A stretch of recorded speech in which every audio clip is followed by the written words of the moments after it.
good to see so many of you here. I see 50 of you already online. Stephanie, good to see you.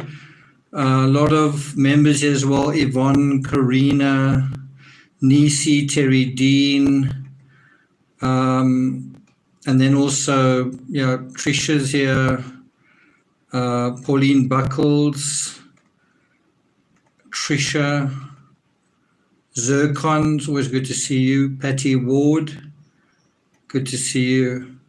Isn't the body wonderful? The fact that you can be broken and then you can actually heal. Just takes kind of a matter of time. Can you imagine if you crashed your car and you just parked it somewhere for a while, when you got it back, it was without having somebody fix it, it would actually just be repaired.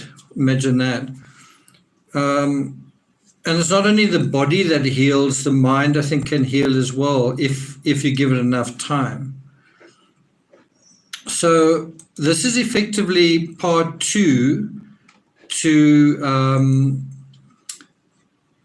the metadata sort of conversation that we had.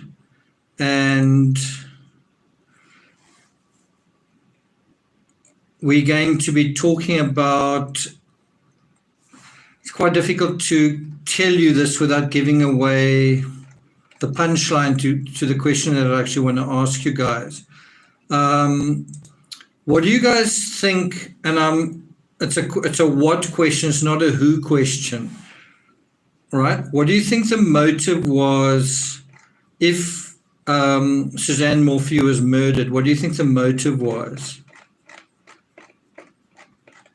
It could have been a few things, but what do you think the primary motive was? Let's see what you guys say.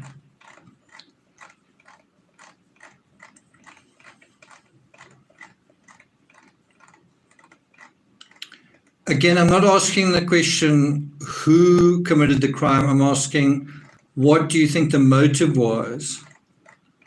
Slightly different question.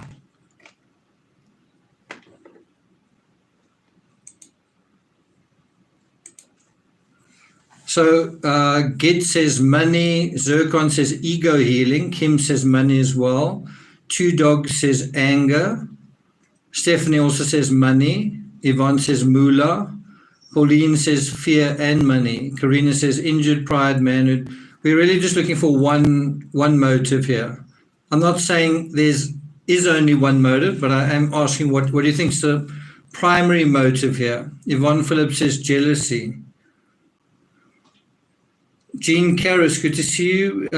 Money and jealousy combined. Okay. Colleen Sulik says money.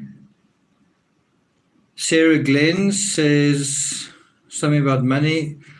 Stephanie says money is number 1. Paddy Ward says money. Two Dog Night says rage. Karina says ego. Al Anders says control. Sarah Hathaway, good to see you. Sweet Caroline says money.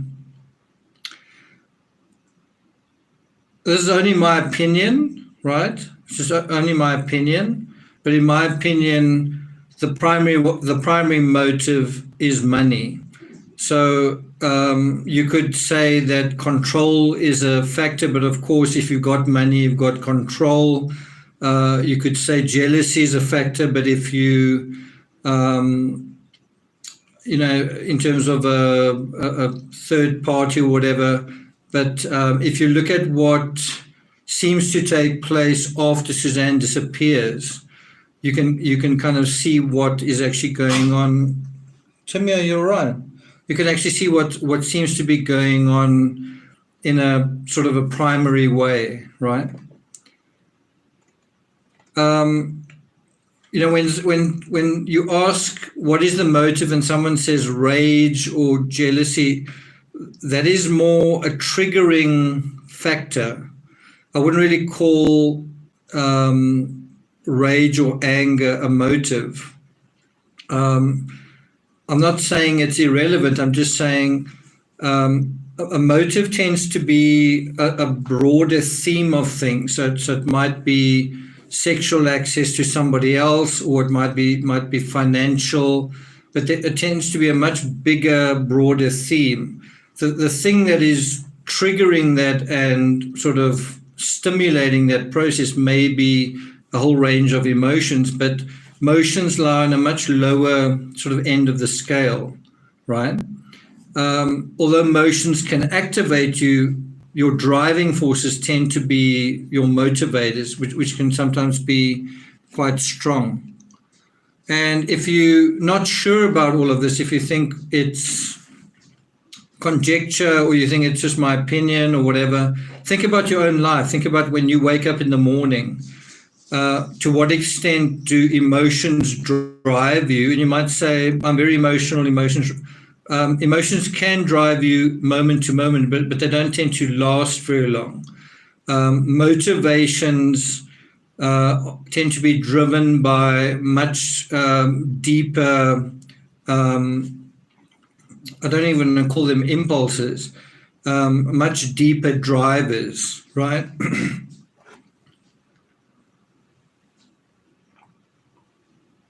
wanting to be happy, wanting to be wealthy, wanting a particular fairy tale that you got in mind. Those tend to be very strong drivers, and then some emotions play into that at various times.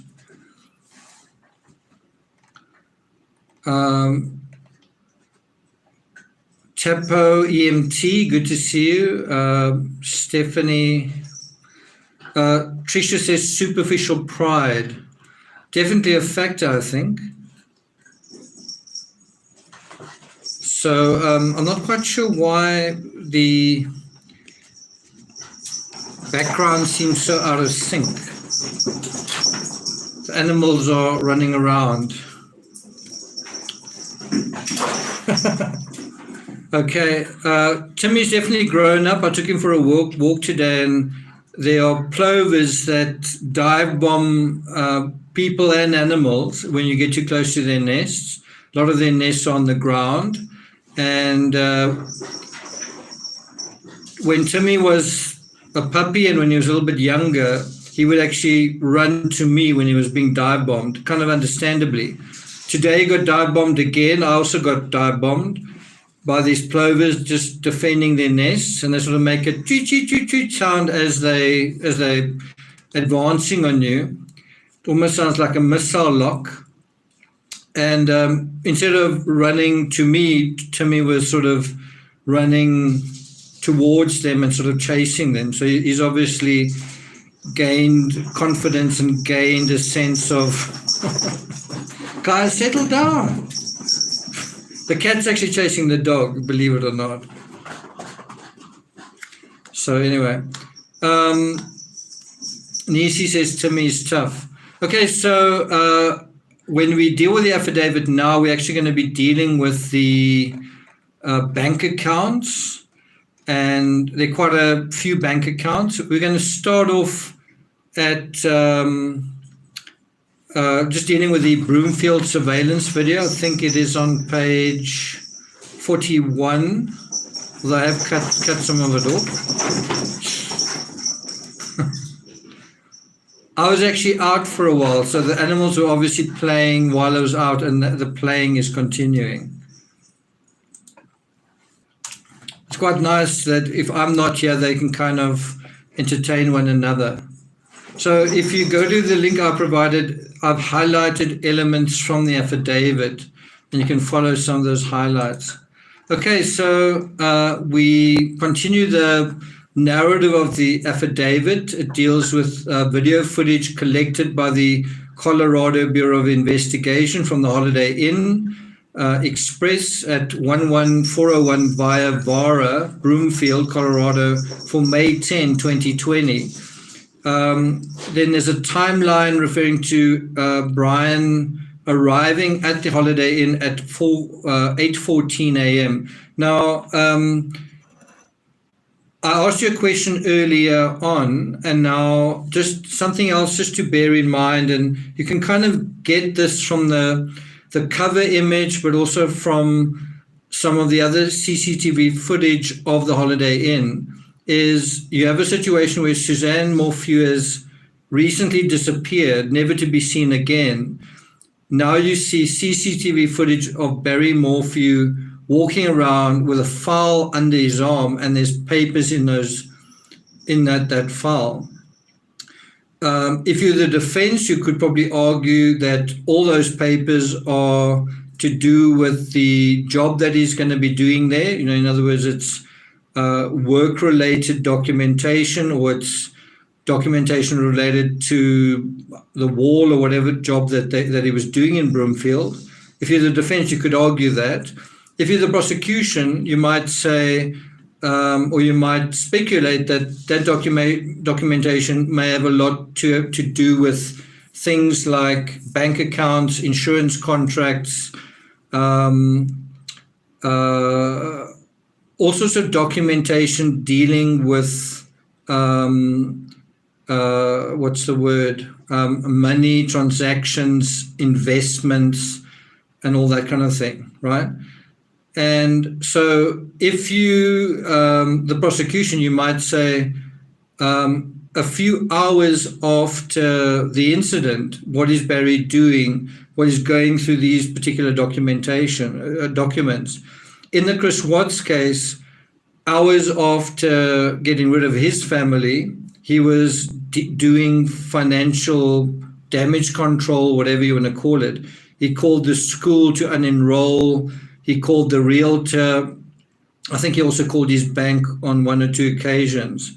And that's quite a pertinent question as well to ask in the Chris Watts case. What do you think the primary motive was in the Chris Watts case? And I think a lot of people would say his affair. He was having an affair. That's why he committed the crime. It's a little bit of a difficult one. You might have a different opinion, but what I think is kind of incontrovertible in the Chris Watts case is if Chris Watts was quite a rich guy, if the Watts family had lots of money, I don't think divorce would have been an issue. In other words, it wouldn't have been an issue that Shanann was pregnant. It wouldn't have been an issue getting a divorce. It wouldn't have been an issue for Shanann to be raising the kids on her own. In other words, if you threw money into the equation, wouldn't the murder have fallen away, right? It's just an opinion. You might say, I don't think so. By the same token, you could also say, if you took Nicole Kessinger out of the equation, what would have happened? By the same token, you could say, if you took Watts' personality versus Shanann's personality, but what we're talking about here is what is the primary thing. And in the Watts case, there were serious financial problems. It was like a double bankruptcy. They're about to lose their home. And so if you take some of that into the Morphew case, you kind of got to ask the question, how much money are we actually talking about? Are we talking about small sums of money, or are we talking about very large sums of money? I believe it was Juan Martinez who prosecuted the Jodi Arias case, who said, in his experience, there are three motives. Something like this. He said, in his experience, there are three motives for a crime: sex, money, or both of them. And I find that quite an interesting perspective. I wonder what you guys think about that. Louise says, I don't think they would have lost their home. You don't think who would have lost their home? Gathering Place says, no mortgage payment for 4 months in the Watts case. That's true. Brianna says, financial problems cause tremendous stress and anxiety. Absolutely right. Debbie McClellan says, small sums of money doesn't motivate people to kill. Yvonne Phillips, okay. Okay, so I'm just sharing my opinion. You might have very strong feelings otherwise, and maybe you're right. The idea is just to, to have a perspective and then see whether some of the evidence supports that perspective, and how much? Does it support it a little bit? Does it support it a lot? Right? And that's sort of what we want to look at. So at 8:41, so Barry arrived at the Holiday Inn at 8:14. At 8:41, almost half an hour later, Barry texted Suzanne, "I made it to Broomfield, call me when you get a chance." And so I guess one can ask, is that a staged text? Remember, Chris Watts did something similar. He sent a staged text saying, "At least tell me where the children are," something like that. Then 5 minutes after that, at 8:46 a.m., Barry walked into the hotel carrying 2 white trash bags, a khaki backpack, a pair of boots, a dark-colored item, and a piece of clothing with blue-teal coloring. Now, I really wonder what that's all about. What do you think the piece of clothing was with blue-teal coloring? First of all, do you think that piece of clothing was Barry's? Do you think that piece of clothing with blue-teal coloring was an item of clothing belonging to Barry?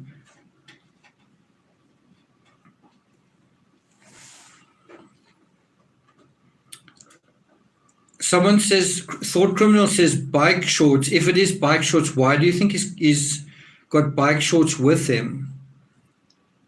Is that to show that, in other words, to take the bike shorts, is that indicative that Suzanne wore bike shorts when she left? But didn't the authorities actually find a pair of bike shorts? Or was that a second pair of bike shorts? I mean, I know I've got quite a few. So now we go to the bottom of page 41 of 129 pages of the affidavit. This deals with the bank accounts. On May 20, 2020, so 10 days after the incident, your affiant served search warrants to Equifax and TransUnion to identify what credit accounts Suzanne and Barry would have currently and or at the time frame of Suzanne's disappearance. Let me just pause there for a moment. Within 10 days of Suzanne's disappearance, the authorities are serving search warrants to ascertain the bank account and the financial situation of the Morphew family. So what do you think that tells you about what the authorities, what law enforcement are thinking in terms of the mechanism of this scenario, of this situation?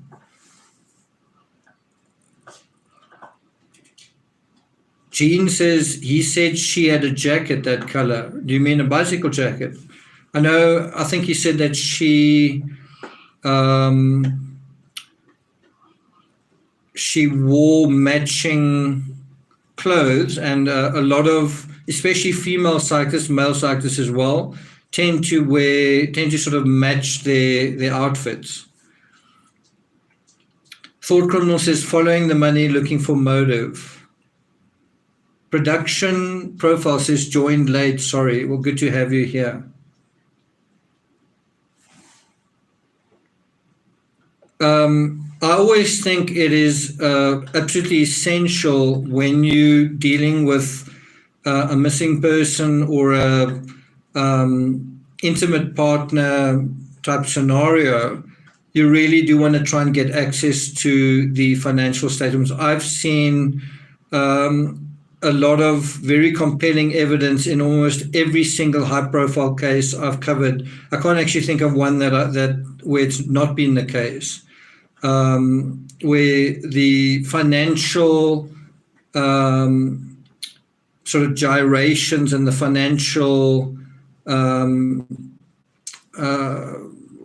ecosystem, if I can put it that way, has definitely shed light on the true nature of what was sort of going on. In the Henry Van Breda case, where Henry was found guilty of murdering his family with an axe. I'm trying to think of, I think there was 200 million rand up for grabs in terms of inheritance money. I'm not quite sure what that is in dollars, but it's around about $15 million. And if you didn't know what that amount was, you might think, well, I don't really know why this happened, or I don't know what are the stakes here. In the Patrick Frazee case, you also had a loan, and someone might say, I don't think this is a very significant amount. I think it's irrelevant. But I think he had a loan, Patrick Frazee had a loan that was maturing within weeks of Kelsey Barrett's death of, I think it was something like $72,000. And also Patrick Frazee there was an inheritance that was, I'm not sure if it was being contested, but it was being divided up between siblings. And it's almost, I can't think of really a single true crime case where money in some fashion wasn't either imperiled or wasn't relevant in some way, either at the time or subsequently. In the Oscar Pistorius case, Oscar was due to contracts worth absolute millions were sort of coming his way. And so you might ask, well, what's the problem there? Well, if there was something that was going to ruin his reputation or ruin his brand or impinge on that, what could have possibly cost him some of those contracts? And I guess that's a question you can kind of ask yourself. But certainly when you know the Oscar Pistorius case, you know about these huge amounts of money. Anyway, let's get back to the Barry Morphew case. So on May 28, 2020, so 8 days after, I think, serving Equifax and TransUnion, they provided the following accounts for Suzanne and Barry. So it took them about 7-8 days to get back to law enforcement. And so they provided essentially 6 separate accounts: Indiana Members Credit Union, Capital One, Discover Community Bank / Victoria's Secret. The 5th one is Fifth Third Bank, and then Credit One. 6 accounts in total. It says your affiant has served warrants on these accounts, and the results are being compiled and analyzed by the FBI and a private forensic accountant. So now we're going to go through some of these step by step. The Indiana Members Credit Union, we'll start with that one. On June 6, 2020, your affiant served via email a search warrant to Indiana Members Credit Union requesting banking records for the Morphews. On June 9, 3 days later, 2020, your affiant received via email from Deborah Morelli, Loss Prevention Manager, the requested records for the Morphews account. With the records, there's documentation that on June 5th, 2020, Barry called the bank and requested his email address be changed from something, and that part's redacted. So it's quite interesting. Why did he change his email address? It might be that certain transactions or certain records were being sent to a particular email address. Now they were being possibly redirected. Who knows what that was all about? Then we go, and it starts getting really interesting. Then we go to the Collegiate Peaks Bank. Per search warrant served by your affiant on Collegiate Peaks Bank on May 26, 2020, Barry withdrew $5,846.22 in the Suzanne Morphew Foundation account.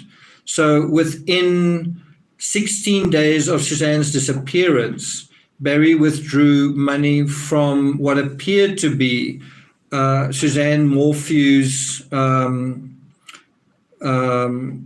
it seems to be her money. I could be wrong, but something called Suzanne Morphew Foundation account. Sounds like it's Suzanne's account. So within 16 days of her disappearance, the amount of almost $6,000 was withdrawn. The account was opened on March 5th, 2020, so it was a fairly recent account. one wonders whether Suzanne was trying to separate their finances. The account was opened on March 5th, 2020 with a deposit of $5,880. Barry withdrew the entire amount, bringing the balance down to $0.00, right? Now we go to something also that's quite interesting here, and it refers to a possible second device for Barry. On June 11, 2020, your affiant received information from FBI Special Agent Grusing and computer scientist Brian Turner that while reviewing the data from the cell phone extraction of Barry's iPhone, they found a second device, a user ID. I'm not going to read the whole thing. It's about 20 numbers. But saying that this was associated with Barry's iPhone with an SMS at 03:43:44, so about 4:45 in the afternoon on May 8th, 2020. I could be wrong when I make this assessment or the way I interpret this, but the way I interpret this, it looks to me like Barry got a second device on May 8th. It's because it says here, something was, this user ID, blah, blah, blah, was associated with Barry's iPhone with an SMS at 4:45. It's actually about 16 minutes and 16 seconds on May 8th. An SMS was sent, I think, just showing that this user had been set up. It says this user ID is separate from the primary user, blah, blah, blah, blah, blah. So they're talking about a second device. And so one wonders, is it a phone? Is it an iPad? You know, what's going on here? But the whole point is the timing of it. All of this takes place really 24 hours essentially before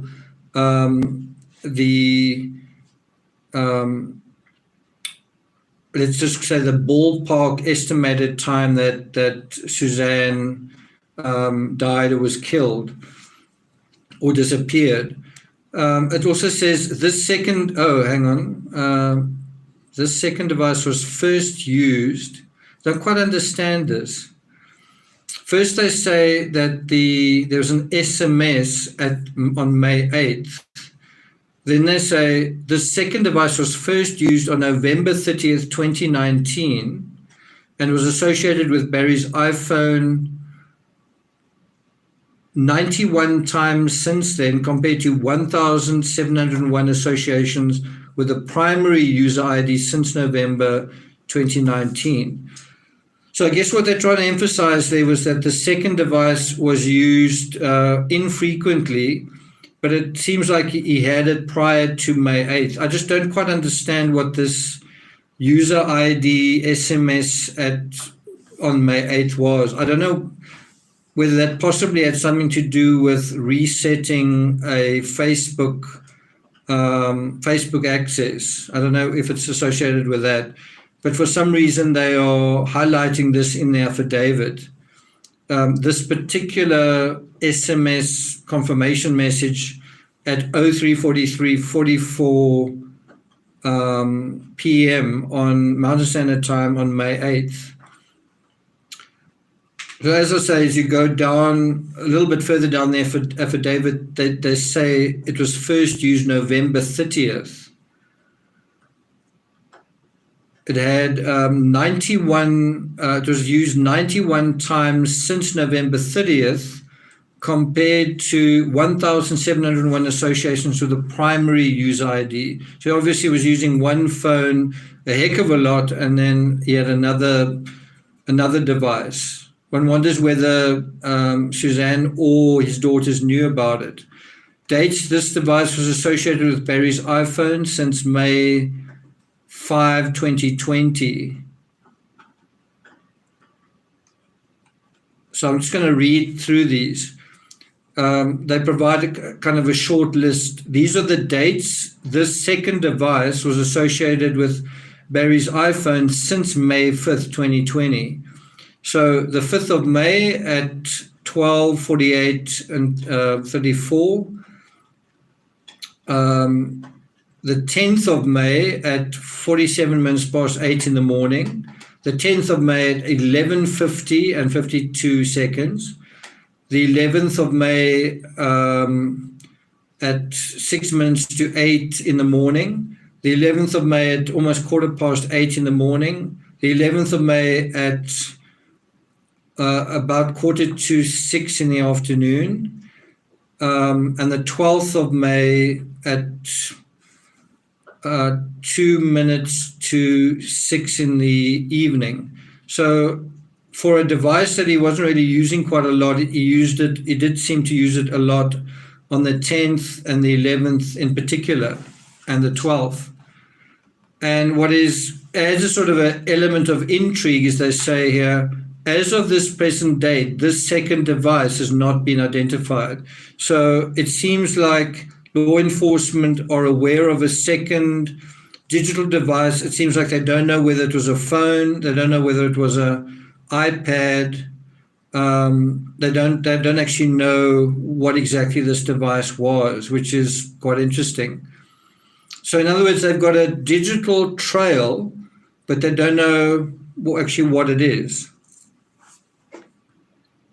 Just have a look at some of your comments.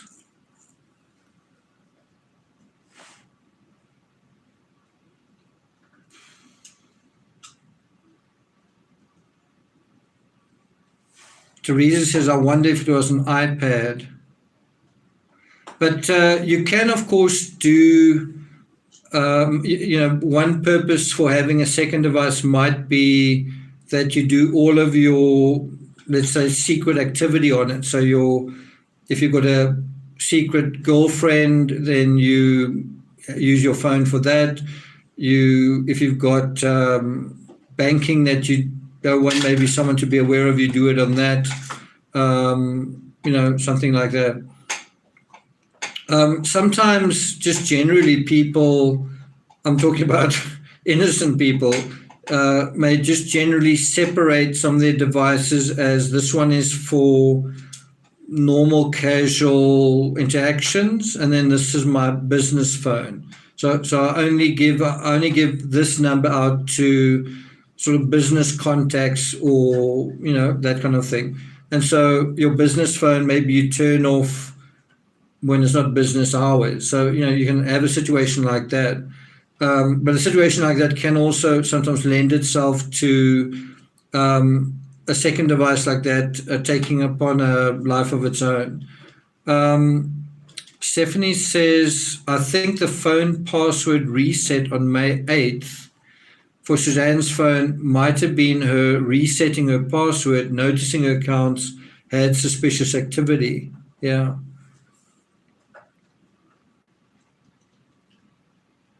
I also think the fact that Suzanne and Jeff were communicating extensively on LinkedIn shows that they were both aware that surveillance was likely, but also showed, LinkedIn is quite a clever way of dodging that, because not many people are going to imagine you're going to fraternize on LinkedIn. It's not the first thing that comes to mind. Okay, so let's continue. And it really gets interesting. I think we're on page, is it 43? 45. And this deals with Barry's liquidation of assets. So remember, the question was, and I'm not asking you about whose motive, I'm saying, what do you think the motive may have been in terms of whoever is responsible? And so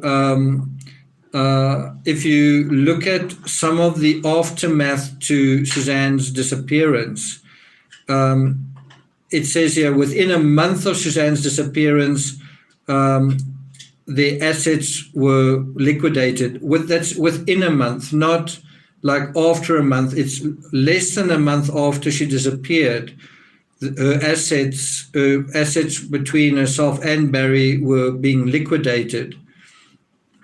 On June 1st, 2020, Barry petitioned for guardianship in Hamilton County, Indiana, of Suzanne for him to act as her guardian. So June 1st was, what was it?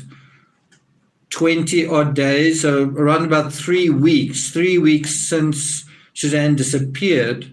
Barry was, I don't know whether he was there in person. In a way you'd imagine he would be, but on the other hand, you've got the COVID scenario. In any event, he petitions for guardianship within 3 weeks, and this filing allowed Barry to sign documents on Suzanne's behalf and sell their residences in Indiana and Colorado. And then they took a screenshot of the court documents. It says here, State of Indiana, cause number 29D01 in the matter of guardianship of Suzanne Morphy, an adult missing person. Petition for appointment of guardian over Suzanne Morphy, a missing person. Barry L. Morphy, petitioner herein being first duly sworn, petitions this court to appoint a guardian of Suzanne Morphy, and in support of this position states as follows. 1. Name, age, residence, and address of alleged incapacitated person. The alleged incapacitated person, Suzanne Morphy, is an adult who is 49, the date of birth is provided, and resides at 19057 Puma Path, Salida. Currently, she's a missing person, having left her residence on Mother's Day, Sunday, and having not been seen since. Petitioner requests the court to take judicial notice of the investigation surrounding her disappearance, which can be easily located upon an internet search. 2. Nature of disability. Suzanne Morphy is deemed incapacitated under Indiana law because she cannot be located upon reasonable inquiry.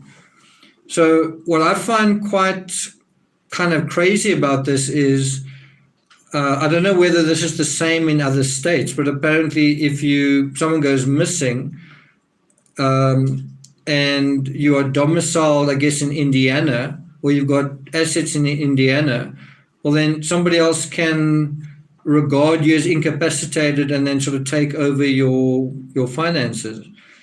I don't know if there are too many states where you can do that. I don't think that was the case with Scott Peterson.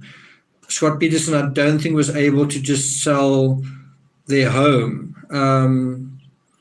I can't quite remember what he did with Lacey Peterson's vehicle. I think he did sell Lacey's vehicle, but there was a bit more difficulty selling the home, right? Nisi says it's scary that it is so easy. Absolutely, it is scary that it is so easy. So, yeah, within 3 weeks, Barry had access to Suzanne's, let's put it this way. Barry and Suzanne, I guess, had joint assets, and within 3 weeks, he had sort of full guardianship over those joint assets. The statement goes on to say, the need exists for the appointment of a guardian of the alleged incapacitated person in that she cannot be located upon reasonable inquiry, and property in Hamilton County, Indiana needs to be sold. Suddenly needs to be sold. That the word suddenly is not in there, but that is kind of what's going on here. It says, wherefore your petitioner prays the court to enter an order, blah, blah, blah, blah, blah, adjudicate that Suzanne Morphy is an incapacitated person. So you don't really kind of have a sense that Barry is expecting her to come back. You kind of get the sense that Barry's like, well, I need to take over this sooner rather than later, and I'm now going to make some major changes, right? It says, finding that Barry Morphy is a suitable person to serve as the guardian of the estate of Suzanne Morphy. 6, appointing Barry Morphy as the guardian of the estate of Suzanne Morphy. 7, approve the sale of Hamilton County real estate in the protected person's name. 8, waiving bond, inventory, accountings, and for all other relief which is proper in the premises.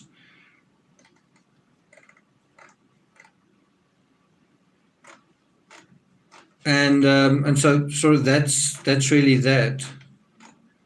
Just trying to see, we have got some details about the amounts that were disposed of. the amounts that were submitted. Terry Dean says, I feel that they left Indiana hastily, not just because of financial problems, but possibly also to isolate Suzanne. It's possible. I mean, whether that was done purposefully or not, I think the reality was that she was isolated. I'm jumping a little bit through the affidavit.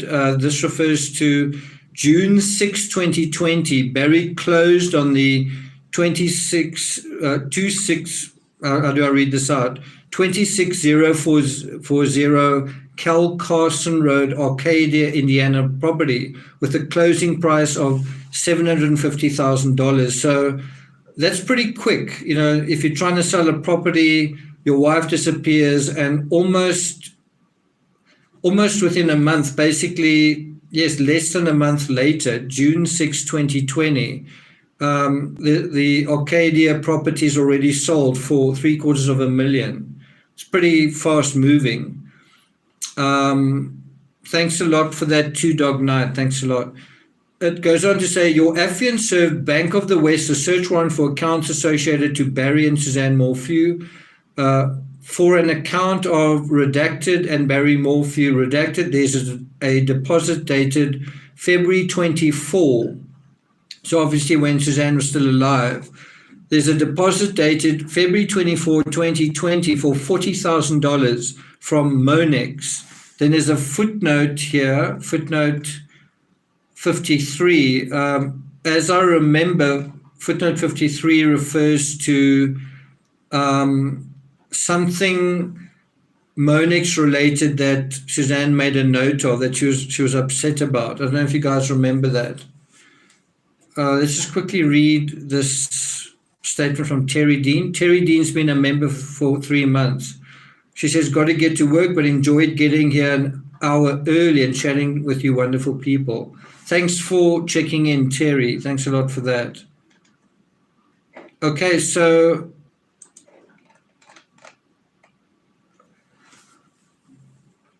on February 24, $40,000 is deposited from Monex.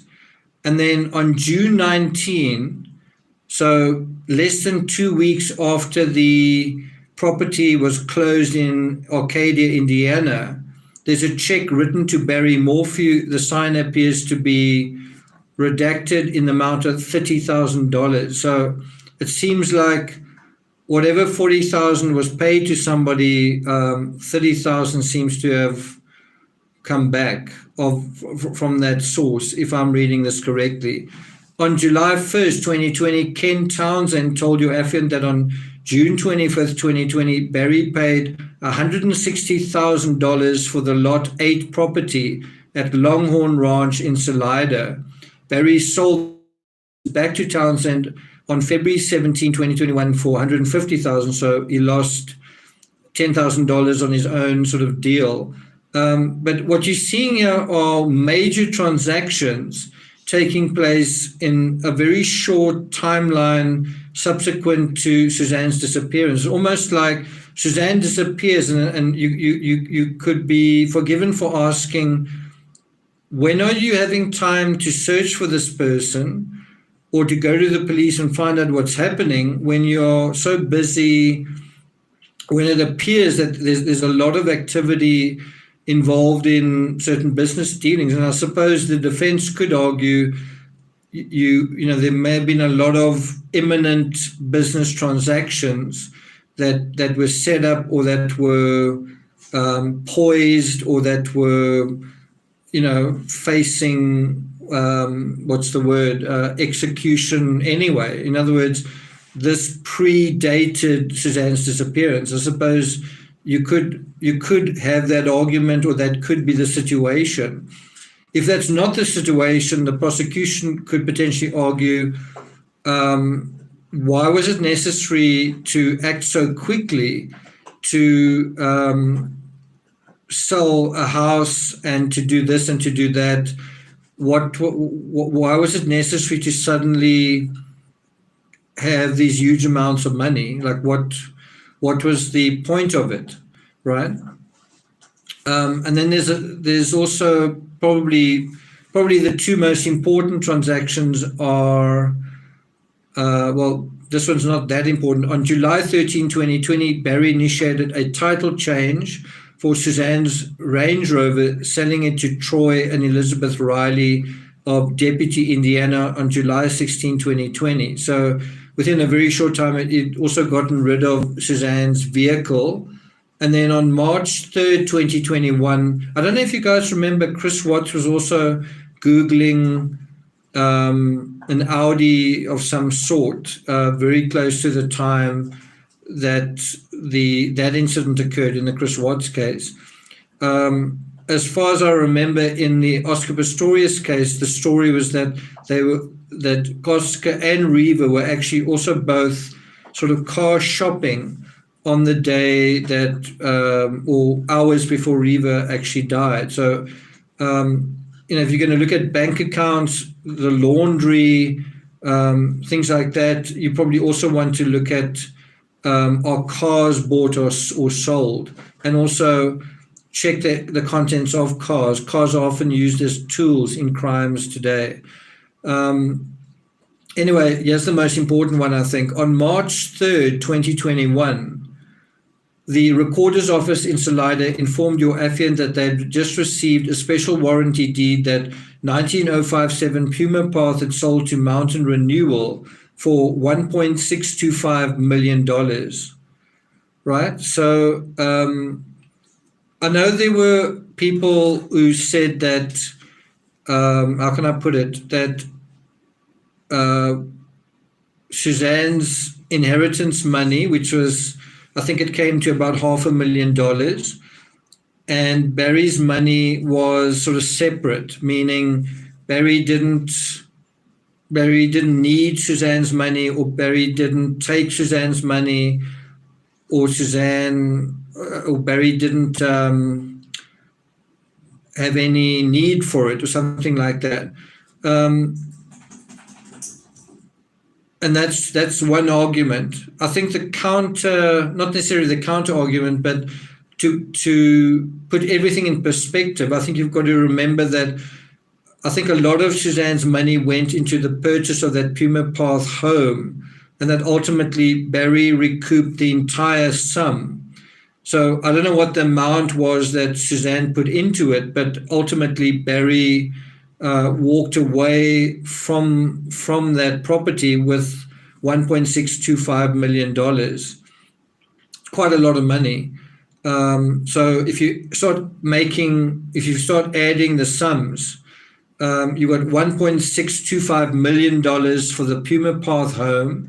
If you add to that the Indiana property, that's $750,000. So now you at, I think you're already over $2.5 million. That's money that's suddenly available. And you can start adding other amounts as well, fairly large amounts as well.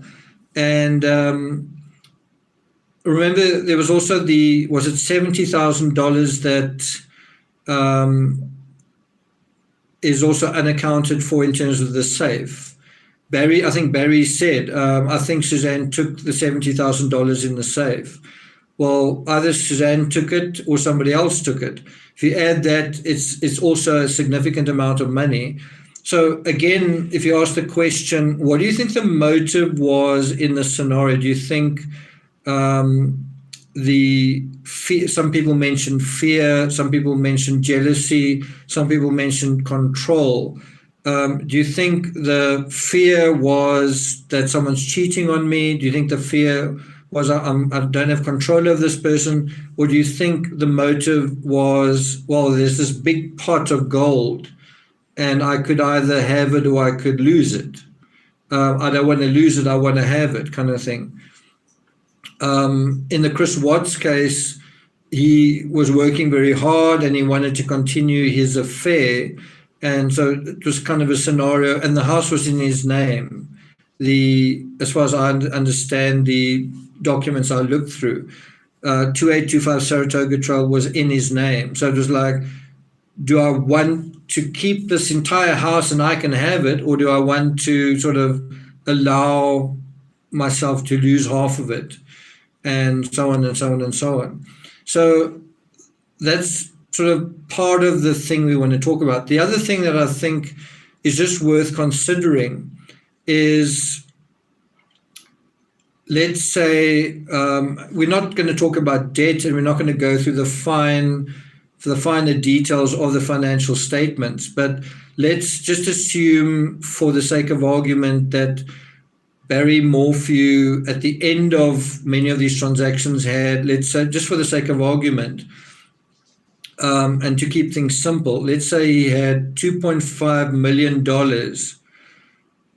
that he had available. I'm not quite sure if he bought the Poncha Springs apartment or if he was renting it, but what I want you to just think about is, subsequent to the sale of this particular property in March, Barry was charged with murder, and is now it looks like he might be facing a murder trial.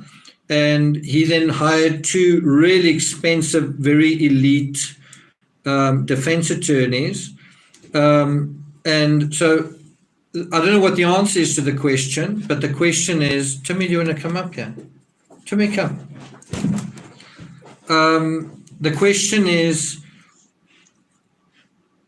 and as I say, I'm speculating, if Barry does have, say, $2.5 million sort of lying around somewhere, what do you think his legal costs are to the present point? Bear in mind that the case has kind of been in legal limbo for almost a year now. So Barry was charged in, was it the 5th of May 2021?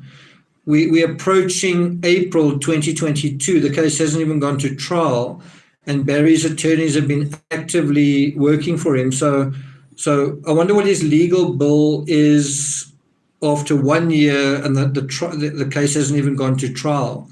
And so one wonders, if that amount is $2.5 million, one wonders how much of that amount has kind of dropped down in legal fees. And then one wonders, if it does go to trial, who knows, it might be dismissed, but if it does go to trial, what is that going to cost in legal fees? And I wouldn't be surprised if the legal bill absorbs pretty much all of this, if not all of the amount, a great deal of this amount, the bulk of this amount. So, and you actually see this happening quite often. You see a tussle over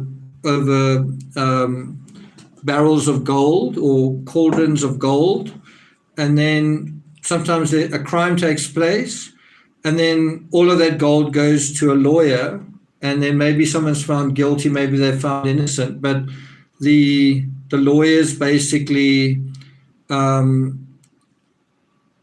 win the right to tell the story and profit handsomely out of it.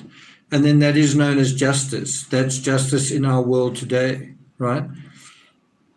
Raoul Thomas says legal has to be over $500,000. Yeah, could be. Bear in mind, he's got two top attorneys. So it's not just one. He's got two top attorneys. He's already been paying them for a year.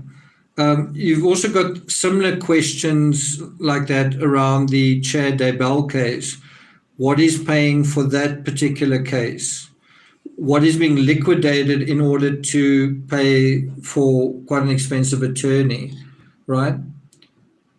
Let's just have a look at some of your questions.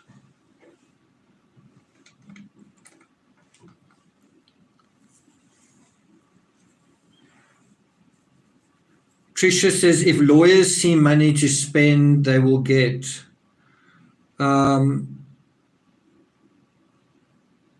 Okay, so it's quite important, I think, to think about the money motive, not just in terms of a crime or an incident, but also in terms of the victimology, What are the victims' feelings about money? Do they also want to hold on to what they think is theirs, what they know is theirs? And then also in terms of the whole dynamics of the whole case, why are certain legal personalities getting involved in certain things? Is it because they see a case? Is it because of something else? And Timmy, can I get rid of you? And I think quite a interesting current case to think about some of those dynamics is the Alec Baldwin case, where you've got this fantastic amount of lawsuits. What do you think that's all about? Do you think it's because someone feels like the working conditions were really horrible, or because someone really felt traumatized at work, or what do you think? What do you think's actually going on in terms of that story?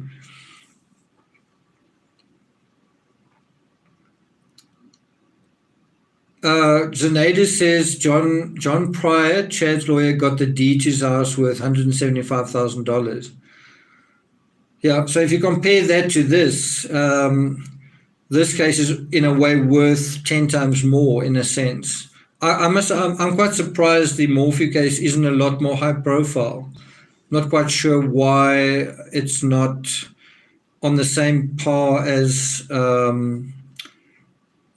Chris Watts. I'm not quite sure why it hasn't captured people's imaginations as much. Maybe it's just taken, maybe it's stretched people's attention spans. It's just taken too long for everything to happen, right? Rebecca Hannah says leaving. Are you leaving?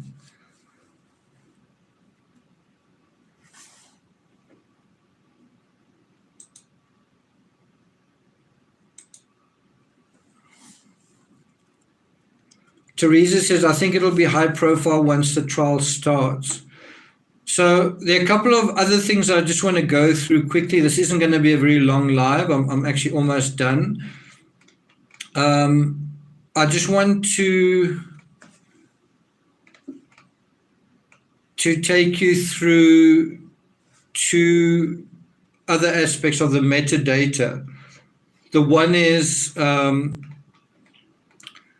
the fairly obvious fact that the so if you take the Morphew residence, I'm looking at the map in front of me. Unfortunately, you can't see it if you're not on Patreon, but I guess if you've got the affidavit in front of you, it's just the kind of obvious fact that the Morphew residence is here. Then there's a dirt road going just slightly up from it, and then the bike is found right next to the dirt road. And then a short distance further on, just going a bit further along the dirt road, and then as there's a slight kink in the road, that's where the helmet is found. So in other words, the bike and the helmet are both found a very short distance from the house, right next to a dirt road, the main dirt road serving the house. So it's not like the bike and the helmet are on some sort of, specialized mountain bike path that's sort of only accessible by mountain bike. If you take it literally, then if Suzanne did go mountain biking, she really didn't get very far. She must have been mountain biking for 1 or 2 minutes, if that much, when she fell off her bike. I actually fell off my bike about a week ago, and you can find impressions in the ground where I fell. You can find places where I guess water dribbled out of my water bottle, but you can also find places where I poured water over myself because I was injured. Also, the fact of the helmet being at a different spot is very weird. I don't know whether that's meant to convey an abduction. I kind of get that feeling, or that she's moved from A to B, whether it's by animal or by person. Stephanie says, excellent analysis of your fall. Thanks a lot for that. I thought it might bore some of you. one thing I didn't mention in that analysis was I get very numb. My fingers and hands get very numb mountain biking, because there's a heck of a lot of vibration. Even though there's shock absorbers in the mountain bike, my hands get very, very numb. So numb that when I was mountain biking a couple of days ago, even taking a bottle out of the cage, looking at my hand, taking the bottle, I couldn't actually tell whether I was holding the bottle or not. So in other words, my mind is saying, I'm not talking about when I fell. My mind is saying, okay, take the bottle out the cage. So my hand is on the bottle. I can't really tell if I'm holding the bottle or not because my fingers are so numb. And so you sort of say to yourself, okay, grip the bottle quite hard. I can't tell if I am or not because there's so much numbness. Someone says, go to a chiropractor, or maybe you've got some disorder. It's just completely normal. I did a 95-kilometer mountain bike ride where it felt like I had frostbite for 5 weeks, right? It's not a disorder. It's not that I've got a problem with my spine. It's just how things go. But I do think that numbness, which I had every day that I rode, may have been a factor where you can't quite tell where you're holding the handlebar, or if the handlebar is moving much. You can't quite tell if there's pressure either way because there's a lack of feeling. And that lack of feeling tends to get worse the longer the ride goes on. And this was almost at the 2-hour mark. Stephanie says you can see where you fell. What did you say? You can see where you fell. We didn't see from where Suzanne's bike was found. It was a little bit different with Suzanne's bike because there's quite a lot of grass, but you would nevertheless expect to see dirt dislodged and some kind of traction or something like that, some kind of injury to the surface fabric, some kind of indentation or something like that. And the other thing that I think law enforcement mentioned or somebody mentioned is it wouldn't really make sense if the embankment was like this. There's a dirt road going like that. It wouldn't really make sense for the bike to go down like that. You would have expected it to go almost down like that and then skid down. And so it seems like the bike actually just went completely perpendicular off the road. And that in itself is quite suspicious. BZ Mama says, my feet go numb with hiking. I can tell you when I mountain bike for long enough, or just cycle along long enough, it feels like my feet are on fire, especially my toes. That is often the most agonizing part by far. Two Dog Nights is carpal tunnel numbness. Could be. Pauline Buckle says, I think I would have seen truck tire tracks where he pulled over and pitched a bike down the ravine. The other thing is you would want to look for mountain bike tracks. It wouldn't be impossible on a dirt road to actually find a mountain bike track, but suppose if she'd gone in the morning, you could say that it would have been lost by the evening. I suppose you could make that argument. So that's just something to mention. To me, it's just, and that's Exhibit 60, to me, it's just kind of incredible how lame the staging of the bike was. To me, the staging of the bike is very unsophisticated. And you might disagree. You might say, well, some people were misled.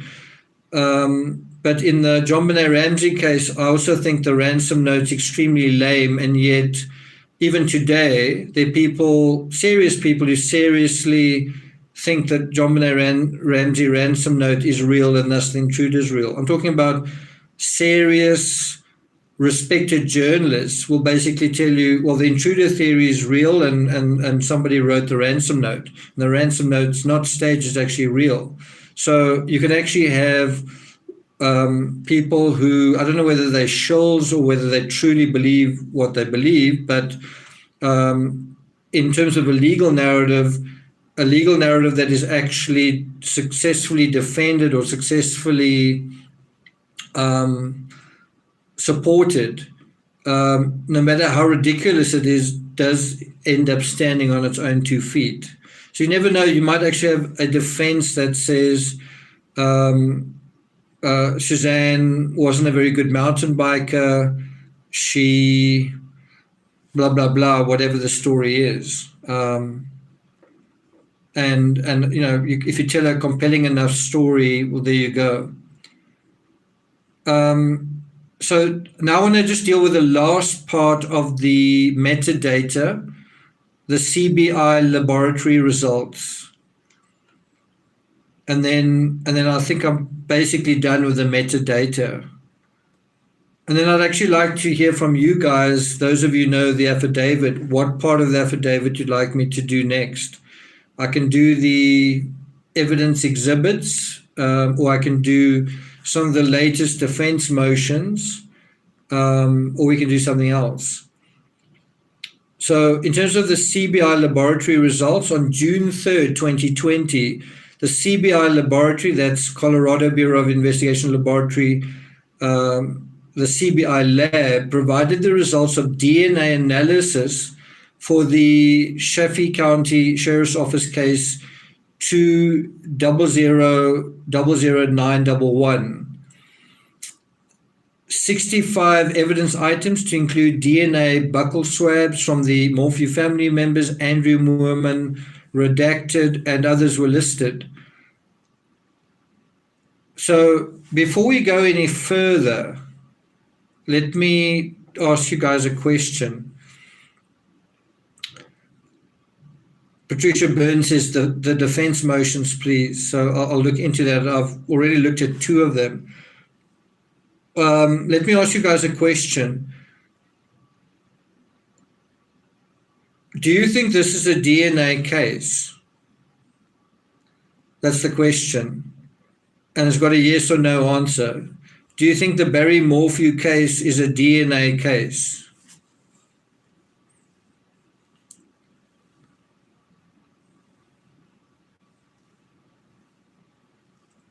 Okay, so some answers coming in. Thought Criminal says no. BZ Mum says no DNA. Stephanie, no. Git, no.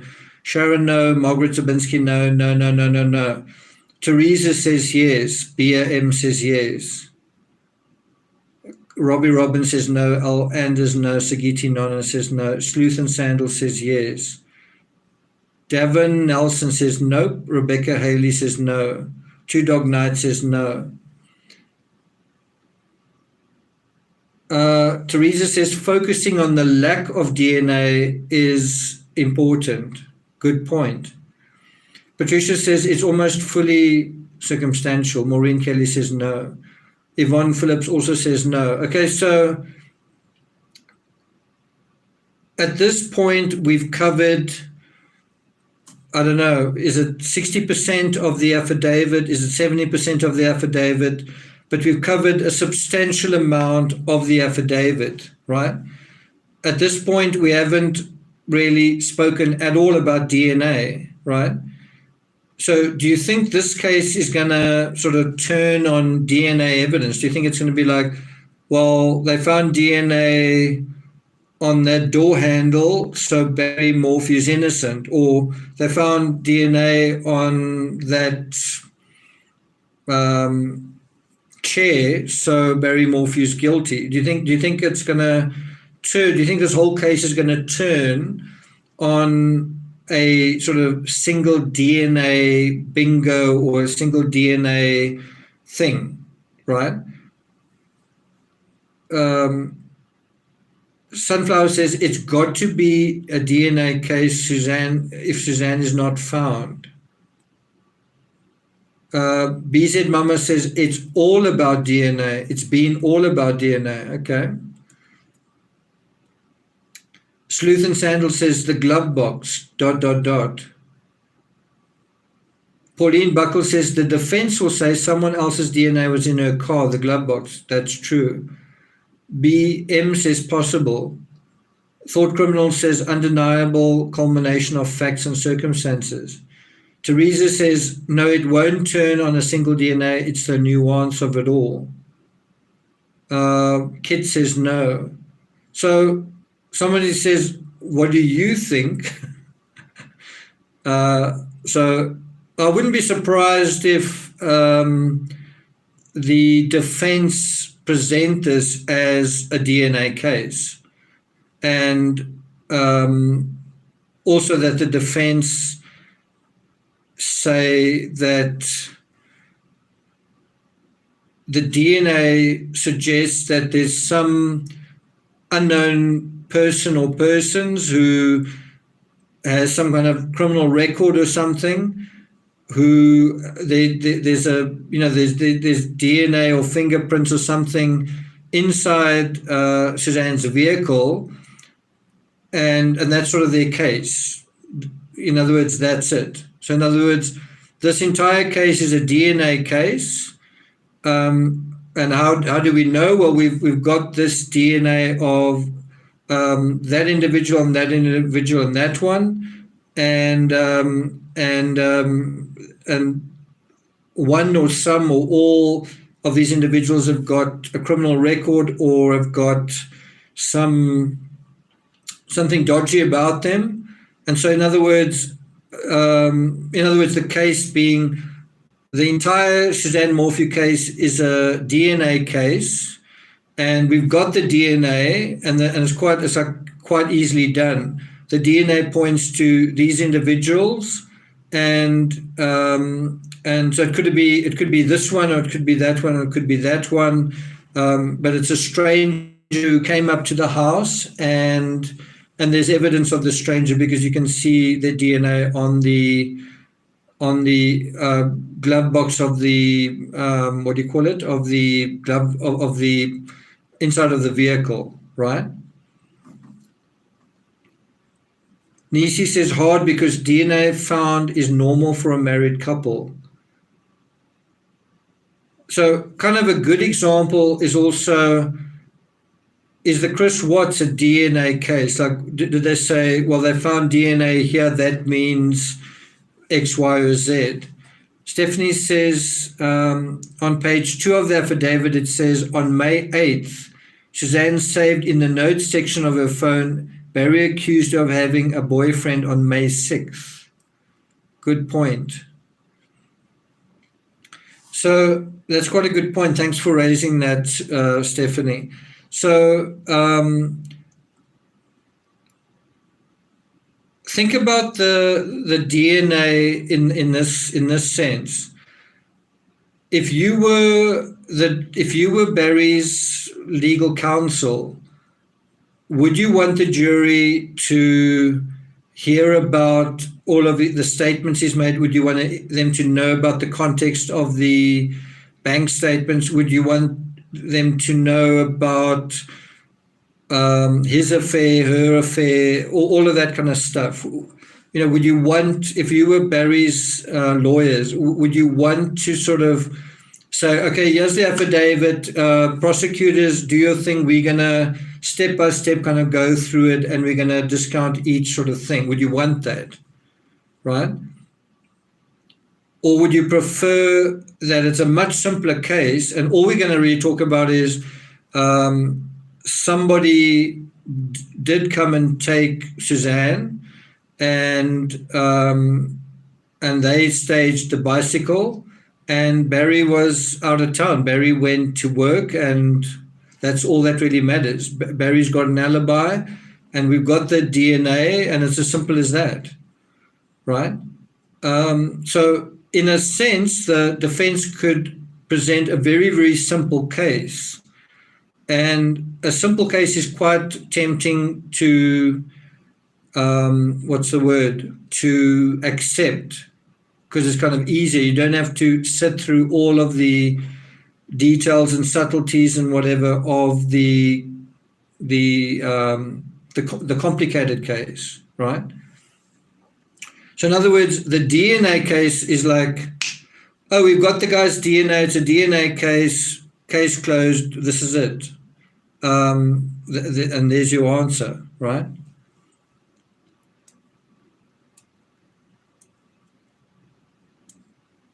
So where we are right now with the John Benet Ramsey case is it's a DNA case. The John Benet Ramsey case is a DNA case, and DNA is the only key to solving the case. And all you've got to do, all of us have got to do, is just wait for the DNA to bingo, and then it'll be case closed. So to actively investigate the case, all we must all do is just sort of wait, and then that'll be how the case is solved. And that's the answer to the John Benet Ramsey case. That is it. They found some DNA, and we don't need to think about anything else. It's just there's some DNA, and that's it. Nothing else needs to be discussed. It's a DNA case, and so DNA is the one and only key to open and close and solve the case, right? So now we come to Barry Morphy, and you say, is this a DNA case, right? And if the answer is yes, then all the time I've spent going through the affidavit, you might as well wipe from your memories. You might as well just say it's completely irrelevant. All those things Barry said, it doesn't matter. What matters is this magical thing like the DNA that actually trumps everything. And so it really doesn't matter what motives are going on. The DNA, basically, you can wipe everything off, and it's a DNA case. So that is what we need to look at. So I wouldn't be surprised if it's presented from the defense side as a DNA case, and the DNA in the affidavit's fairly short. It says, of note, no workable DNA was recovered from the bobcat blade, the new dot box, or the dryer. So I think what's quite important with that is what they're saying is, I mean, where they say no workable DNA was recovered from the bobcat blade, I don't know whether that means some DNA was found, but they weren't able to fully identify it. It's a little bit vague language. No workable DNA, I don't know if that means no DNA. But if you think about what that is kind of about, can you imagine if they did find DNA on the bobcat blade? So if you kind of play devil's advocate and you say, okay, so this absolutely is a DNA case, right? So we are going to forget everything. I don't want to know anything about anything Barry said or any other circumstances. It's only a DNA case. And then you said, okay, well, let's go and check the bobcat blade, and you found DNA on that blade. And if that DNA was Suzanne's DNA, then what? Right? If you found Suzanne's DNA on the bobcat blade, then what? Suppose you could say, well, maybe Barry was barbecuing and he'd just given Suzanne a kiss or something, and then he went to the bobcat blade and he fixed something, and that's how it got there. It was just transferred there. Or you could say the bobcat blade is very, it's very instrumental in this crime, and so that proves X, Y, Z. But the affidavits already said that they don't actually see that the bobcat is linked to the disappearance, right? Then you deal with the new dot box, and the dryer, right? So what happens if you found DNA there? So could you say, let's say you found Barry's DNA on the dryer, would that mean anything? If Barry's DNA was on the dryer, would that mean anything? Barry lives in the house. If you found Barry's DNA on the new dot box, the tranquilizer box, would that mean anything? On the one hand, you could say, yes, it means something. It means he handled it, but didn't he handle it anyway? On the other hand, if, let's say, you found Suzanne's DNA on the new dot box, would it mean anything? Well, she also lived there. Would she not have sometimes cleaned things up? What would it mean either way? It says here, on August 31st, 2020, Special Agent Grissing reviewed the lab results with CBI lab forensic scientist Caitlin Rogers to discuss results relevant to this affidavit. The following items were noted. The DNA on the bicycle seat, item 5.1, included a mixture of 4 people, Suzanne being the primary, with Barry and one of the responding Sheffield County Sheriff's Office personnel, someone called Carrie Cato, being included. The 4th male is unknown. And footnote 51 says here, this mixture is at least 12 decimillion or 10 to the power of 33 times more likely to be observed if it originated from Barry Morphew, Carrie Cato, Suzanne Morphew, and an unknown, unrelated individual than if it originated from Suzanne Morphew and 3 unknown, unrelated individuals. Very strong support. You know what they're actually saying there? That they're saying that on the seat of the bicycle, they found DNA of 4 people, and one of the people they can't identify, right? And then they,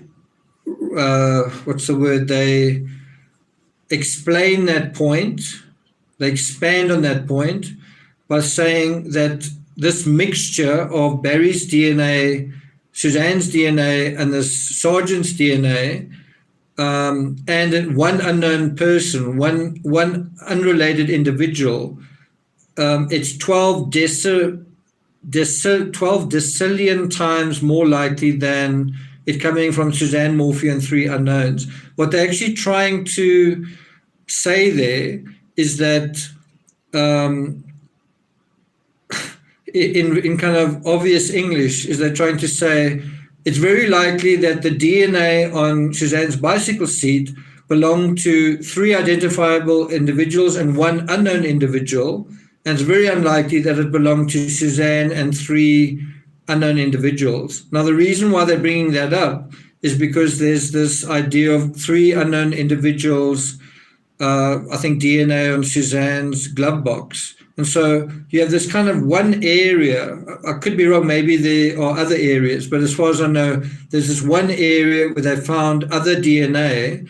And so, so we've got a foreign DNA on the glove box area of her truck, of her Range Rover, and on her bicycle seat, case closed, it wasn't Barry. That's kind of what's going on. The other thing is you are going to get a big trumpeting, a big emphasis, I think, of the fact that the police botched the job, they were unprofessional, they violated protocol, what they did was actually unthinkable. It was actually just absolutely horrific the way they behaved. They actually moved the bicycle, and this is absolutely, they've totally destroyed any chance of properly investigating this case. Now, on the one hand, you could, to some extent, nod your head and say, yes, that wasn't good police work. You could sort of acknowledge that aspect wasn't proper law enforcement procedure. So there's a good point. On the other hand, if that's staged, so in other words, Barry himself has acknowledged that he thinks the bicycle was staged. So if the bike part is staged, then why do you want to argue very much about anything about the bicycle? Why do you want to argue about DNA? Why do you want to argue about really anything if the whole point of the bicycle is a distraction? So I won't be surprised if the case goes to trial, you have this huge song and dance about the bicycle, but it's like, I don't understand. Is the bicycle relevant to what's kind of going on here? And let's like keep it really simple. Did Suzanne ride a bicycle that morning? Do you think Suzanne rode a bicycle that morning? Do you think what happened to Suzanne involved her getting on a bicycle without her camelback and maybe even without her bicycle shorts and ... right? So in other words, you have this big song and dance about the bicycle, but the bicycle's not really even relevant to the actual fabric, or is it?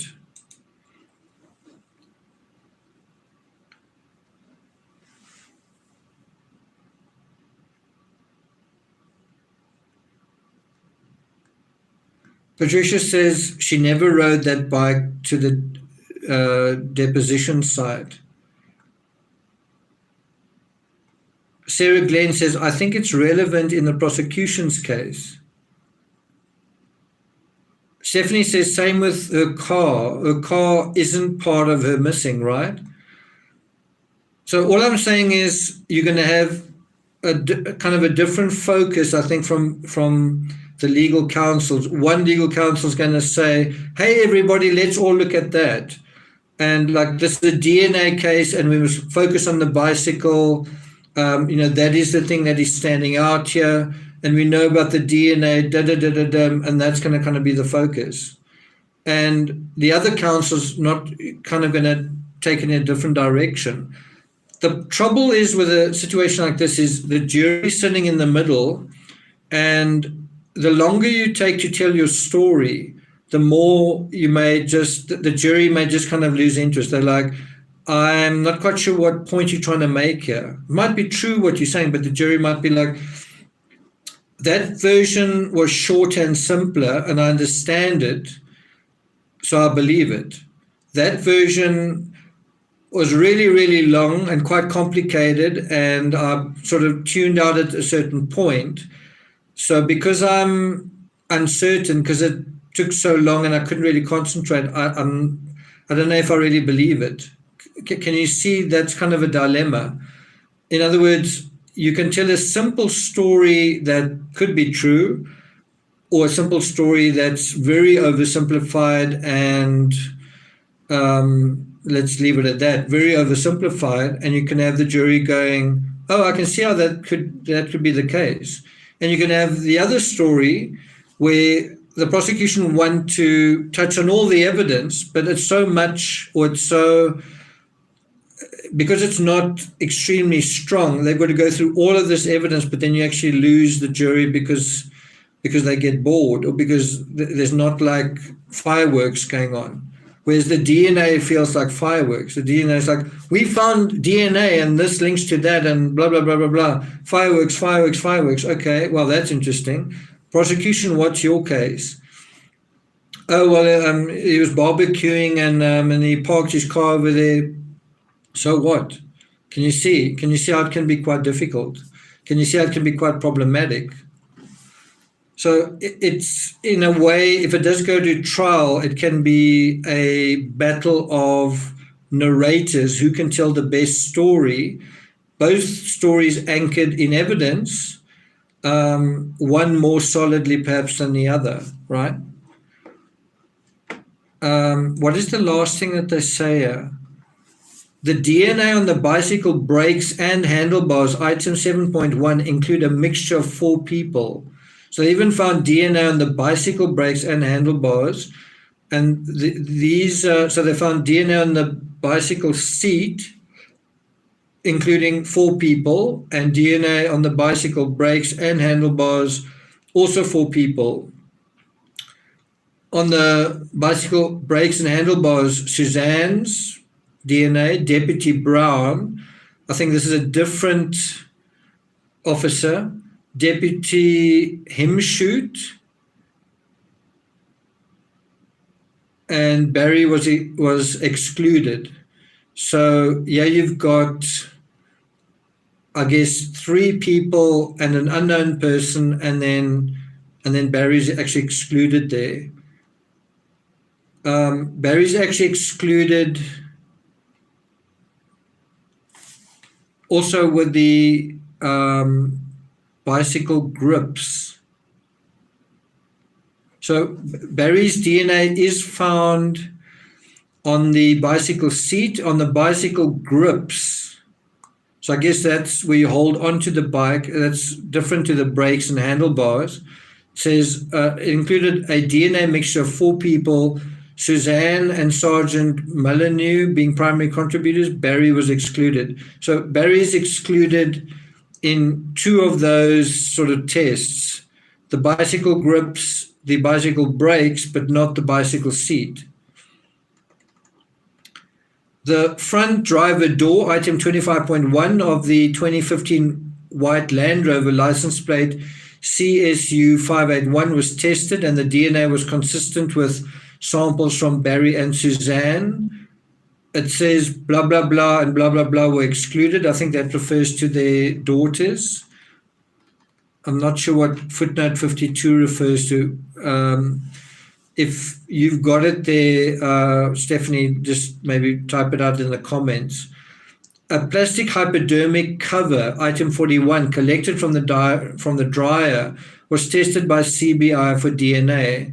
A low-level partial DNA mixture of two people was recovered, with Suzanne and redacted being possible contributors. Barry was excluded as a contributor. Now, one's also got to wonder, what is the actual import? How portentous is this? A partial DNA mixture on this hypodermic cover, and Suzanne is a possible contributor. But the fact is, this was found by the dryer, and so one would expect that there'd be DNA in the clothing in the dryer, and so wouldn't it just have transferred?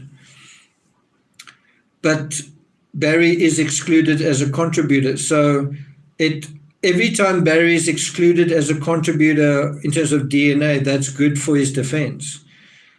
A dart needle, item 44.1, collected by Chaffee County Sheriff's Office, submitted as dart from box in garage, was swabbed and a partial DNA profile was developed, with Barry included as the contributor with moderate support.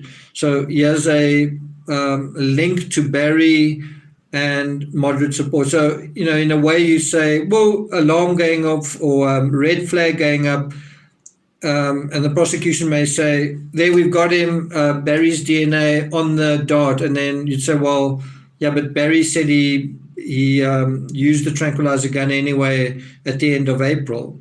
So at the same time you have evidence, you have, so what, right? The dart body, item 44.2, collected by Chaffee County Sheriff's Office, submitted as dart box in garage, was swabbed. And so this is just another, I guess, dart or dart box or dart from box in garage. The one is item 44.1, the other one's 44.2, was swabbed, and a low-level DNA profile referenced that redacted could have been a contributor. Got no idea who that redacted can be, but I assume it's not Suzanne and it's not Barry. The interior cushions of the helmet, quite a clever place to do a DNA check.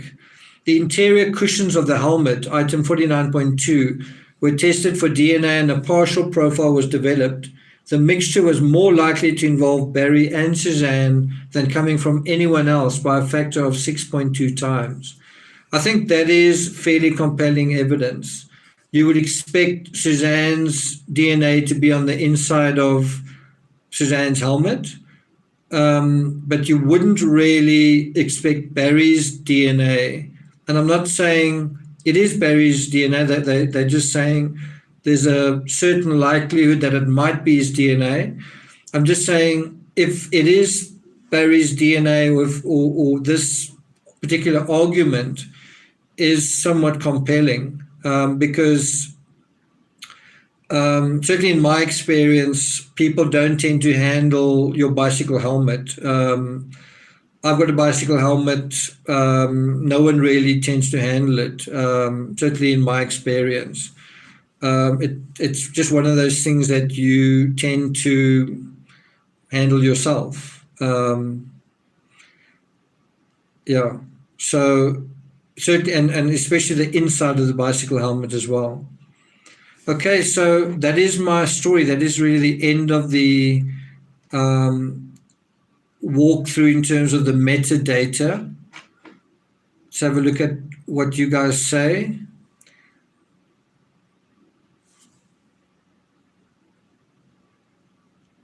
Rebecca says the stage diversions are now going to be utilized by the defense. Wow, yeah, absolutely. Absolutely. If you think about it, in two ways. So let's say in one scenario, Barry's innocent, right? Then how can I put this? Then the staging, it's like, why would Barry do that? Why would Barry take his wife's bicycle? In other words, he's innocent, right?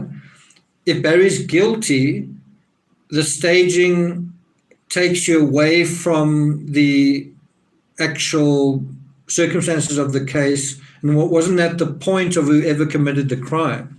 Whoever committed the crime wanted you to have your attention on whatever was staged. I mean, that was the point of the Ramsey ransom note.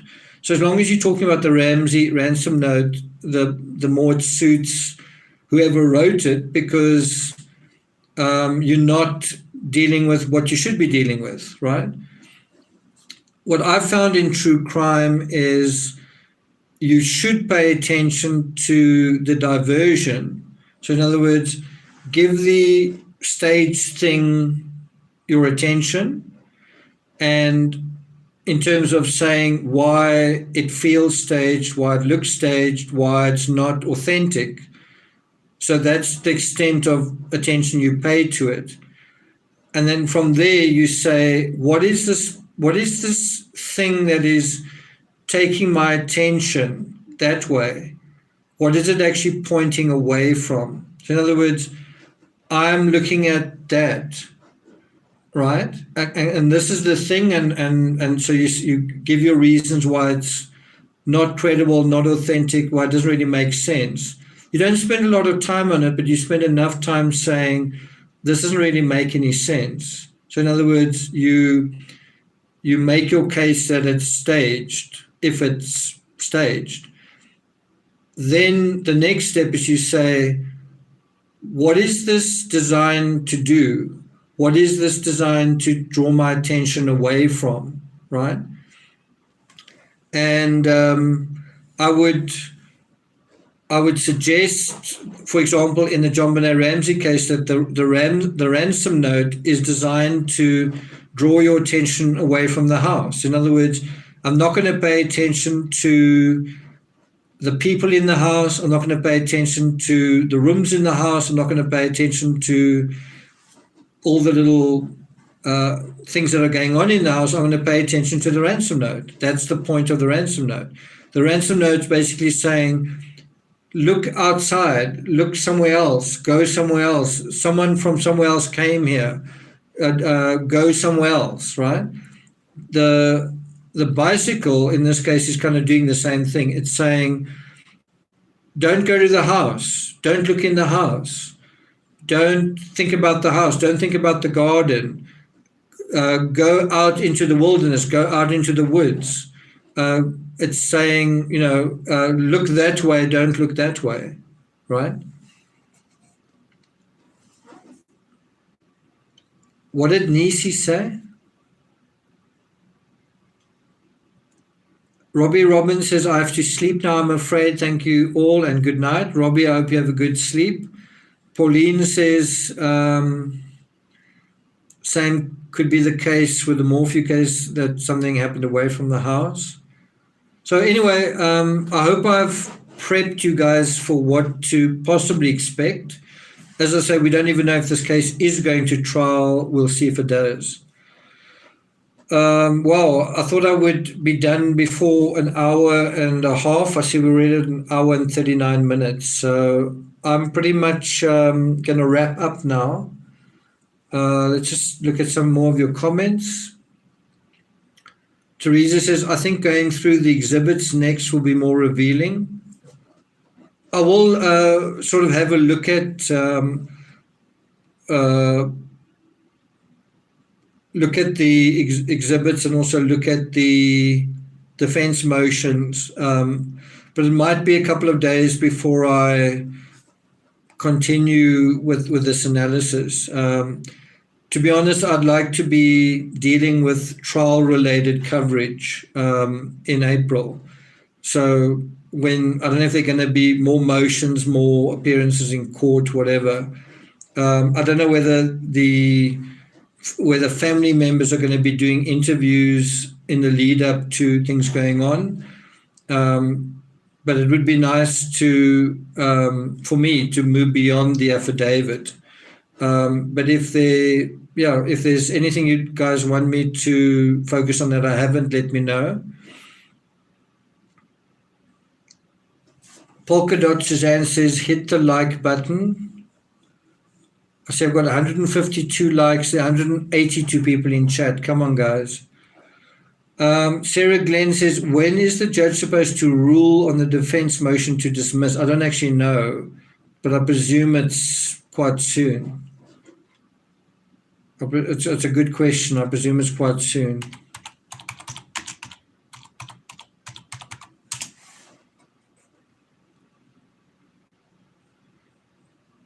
So I've just Googled Barry Morphew. There's an article came up 19 hours ago from 9 News. It says Barry Morphew, new documents show controversy. Documents reveal new information about controversy surrounding Morphew murder case. The credibility of the former lead investigator has been called into question. Isn't this quite an old article? Published March 28. Nisi, thanks a lot. How's it going? Thanks a lot.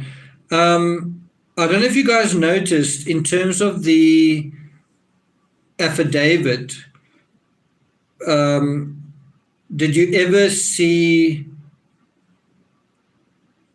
Joseph Cale's name sort of mentioned in terms of questioning Barry? And I think there was somebody else as well. Let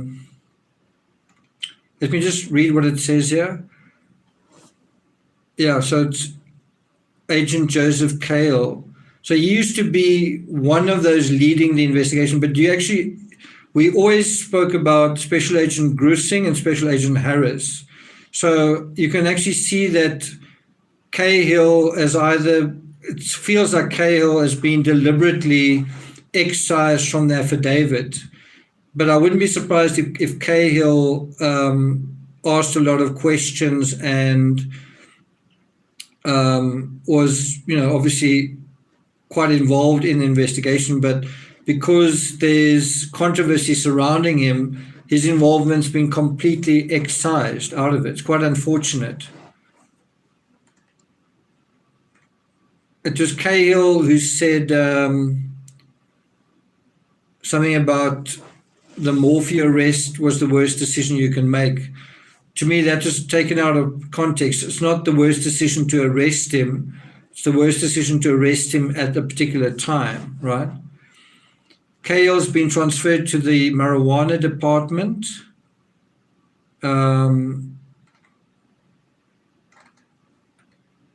Anyway, let me just put a link to this in the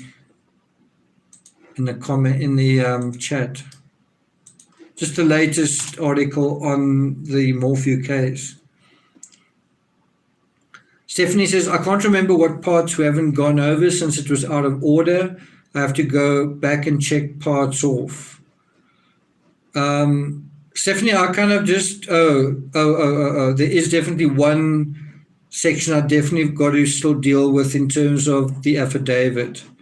How could I forget? It's the very last part of the affidavit. So I'll definitely be dealing with that in at least one more live dealing with the affidavit. How could I forget about that? It's the very end of the affidavit.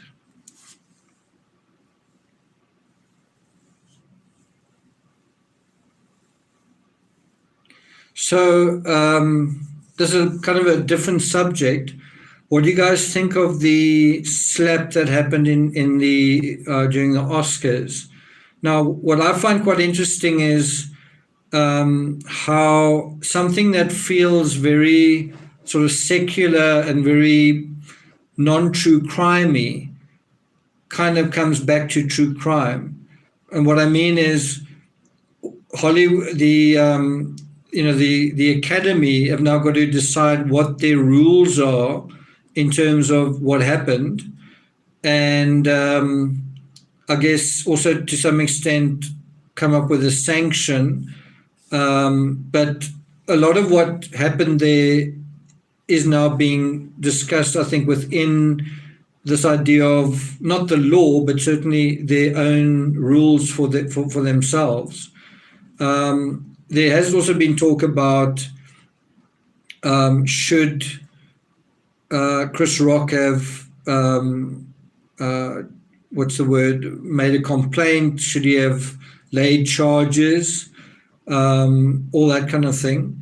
But I just find it quite interesting how simple things that can happen still come back to true crime. I've also seen a lot of people saying it was all staged, they're actors, and then that comes back down to your ability to look at Chris Rock and say, is that his genuine reaction to what happened to him? And my answer is absolutely. That is how, I mean, he was taken aback. He tried to sort of recover, and then he went on. But some people will look at that and say, no, it's all completely staged and it's a conspiracy. And once again, that tests your ability as the true crime community to look at something like that. Are you able to see reality? And to me, when you saw, and someone made a really good point, I think it was on CNN, just saying it was out of character for Will Smith to not only, I think, to do that, but just the way he shouted at Chris Rock after that. You know what I mean? It was, you could see in the way that he was shouting that he seemed pretty sincere in his anger, right? I'm just saying it's quite interesting how some people look at that and they don't see it for what it is. Nisi says no more approaching stage. Nan says not arresting him perpetuates violence. Well, I mean, you must look at it in context. He, well, I don't know. I don't know if I want to wade into this area. It was an open-handed smack, and the host sort of made a joke about it afterwards and didn't lay charges. I think it's up to him to decide. Gene says Chris Rock handled it like a champ. I must say I thought he did. I thought he was very, I don't know what I would have done in that situation, but he sort of managed to stay on script regardless.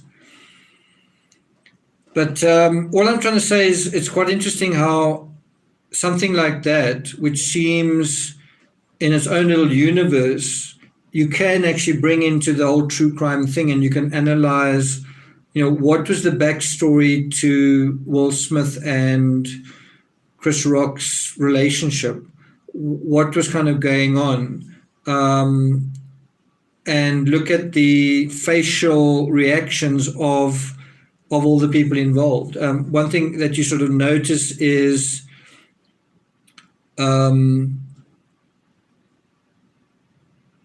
Will Smith smiles in the beginning, right?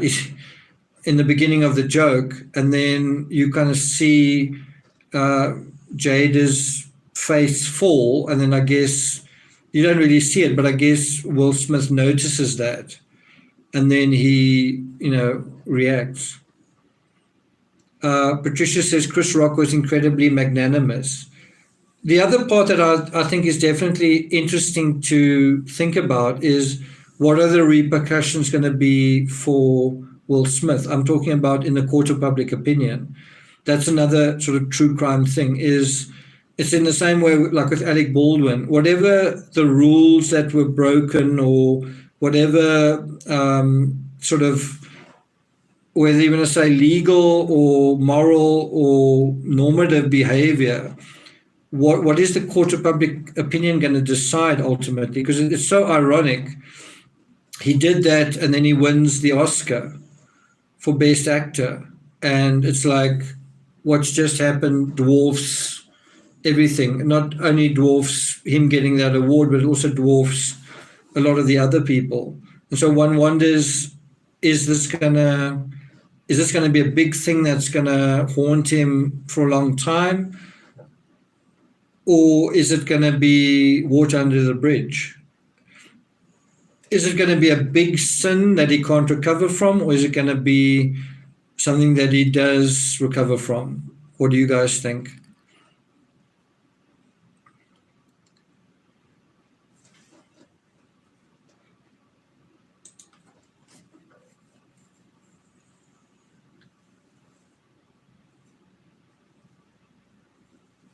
I just found it really interesting the way you're watching the sort of mainstream news, and they are dealing with this incident in the same way we do in true crime, which is you reading people, you reading their reactions, you reading what they're saying, you linking the dynamics of that moment to backstory and so on, which is what we do in true crime all the time. And that is how we figure out reality, is you try and link things up to other things, and then you look at it as a whole, and you say, I think that is the actual situation. And of course, you get people from all sorts of different perspectives that are transferring and projecting their own bias, their own reality onto it. And then the question is, what is reality here? What is the reality? And I do hope that true crime, doing like what we're doing here, teaches you to appreciate reality in a global sense, like just in a general sense, to say, I think that is what the reality is in the situation, but especially in your own life. When in your own life something happens and you're able to read that situation right. Because that it's very helpful if you can. Failure to read a situation right means it becomes worse, it becomes aggravated, and then it's unnecessary for that to happen. Sometimes if you can look at a situation, you can say, this situation is escalating unnecessarily. This situation is aggravated. The situation is, there's tension in it. You can almost act as an adult or as a moderator. I'm talking about you in a situation, just a normal situation in your own life. And you can act in that situation as someone with almost like a kind of omniscience, and you can look into that situation. You can say, this is what's happening here in a general sense. It's an unhealthy level of tension. It's an unhealthy level of stress. And you can say, the role I'm going to play is just to bring that tension down. I'm not going to be reactionary. I'm not going to be emotional. I'm not going to be, what's the word? I'm not going to be patronizing, but I'm going to de-escalate. I'm going to help the situation because I'm going to quietly, subtly manage it. And so I hope that is, out of all this negativity that we often deal with, motives and so on, sometimes you don't have to look at the motive. You can look at what is actually unfolding. And you can say, do I want this to continue unfolding? And can I influence it one way or the other? Can I improve the situation? And over, if you expand it, can I make the world around me a better place? Can I make the Thought Criminal says, I guess this means we can all slap anyone at an award show. I'm not sure what that's related to.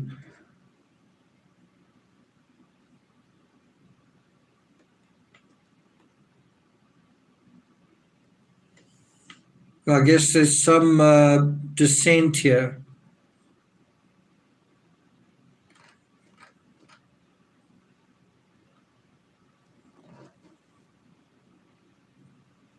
So, yeah, I mean, I don't know if you guys follow what I'm saying, that the sort of negative stuff we deal with in true crime, can you apply it in a positive way in your own life? You know what I mean? And are you seeing opportunities to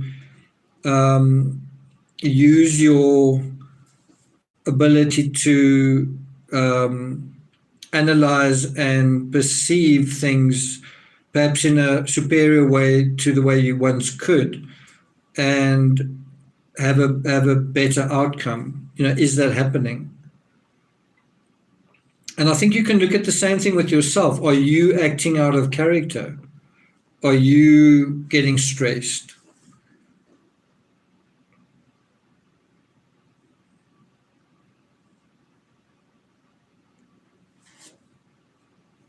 I didn't see that tweet, Thought Criminal. I didn't see it.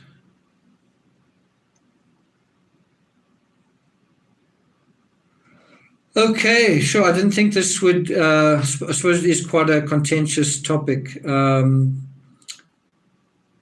Kelly says out of character.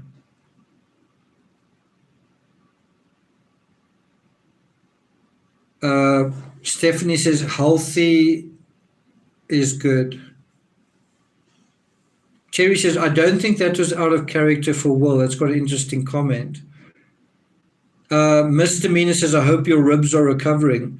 I do feel a little bit better. I'm actually thinking of getting in the pool tomorrow, not to swim, but to just kick.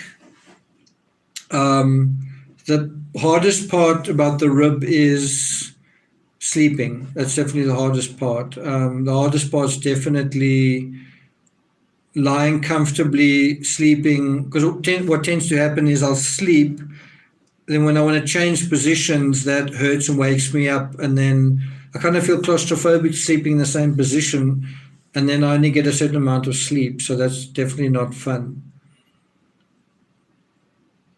Patricia says you look loads better. Well, I did kind of have a shave. My girlfriend cut my hair as well.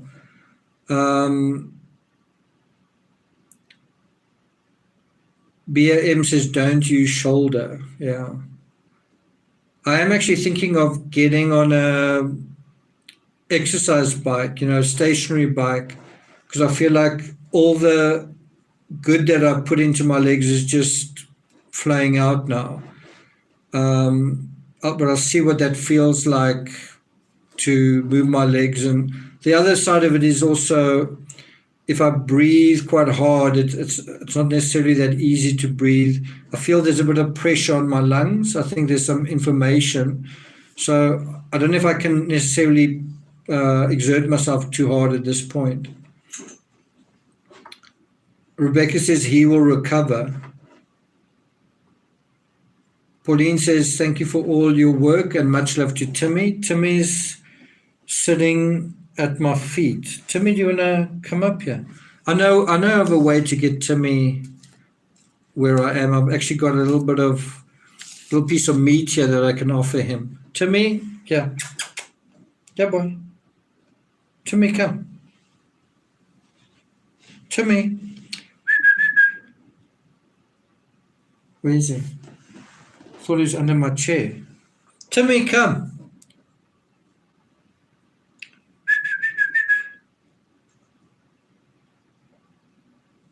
Come, boy. I just want him to say goodbye to you guys. By the way, summer is definitely departing here. Timmy, I can't believe you're letting me down. Summer is definitely departing here. We definitely having our last days of summer. It's definitely getting cooler here, which means summer must be starting up for you guys in the Northern Hemisphere. So you guys must be quite happy about that. I must say we felt like a really long winter. Oh yeah, Timmy is. Timmy, come. Come, boy. Come, help. Come, boy, come. Yeah. Come, boy, come. Yeah, boy. Up. Come. Come. People want to see you. Come, come, come, come. Come, boy. Come, boy, come. Timmy, come. Jump. Yeah, boy, come. Come, boy. Yeah. Timmy, I don't want to pick you up. Come. Come, boy. Jump. Come, boy, come. Jump, jump, jump, jump, jump. Timmy, come. Yeah. I know you can jump. Come on, come, yeah. Timmy, come up. Come, boy, jump. Oh, Timmy. Oh. Okay. Sunshine makes me happy and feel better.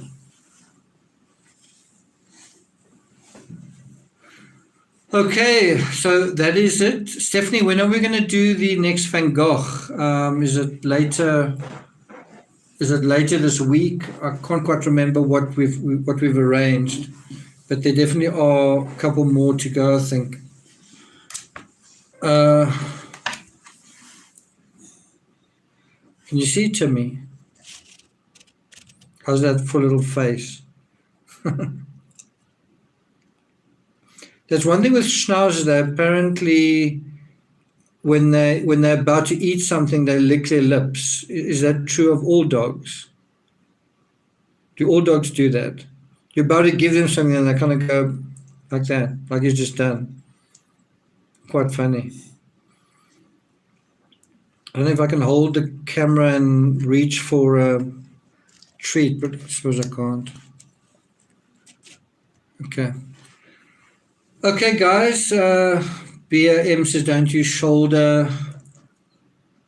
I think they all do. I suppose it's possible. Terry Dean says, I do that too, and drool. Okay.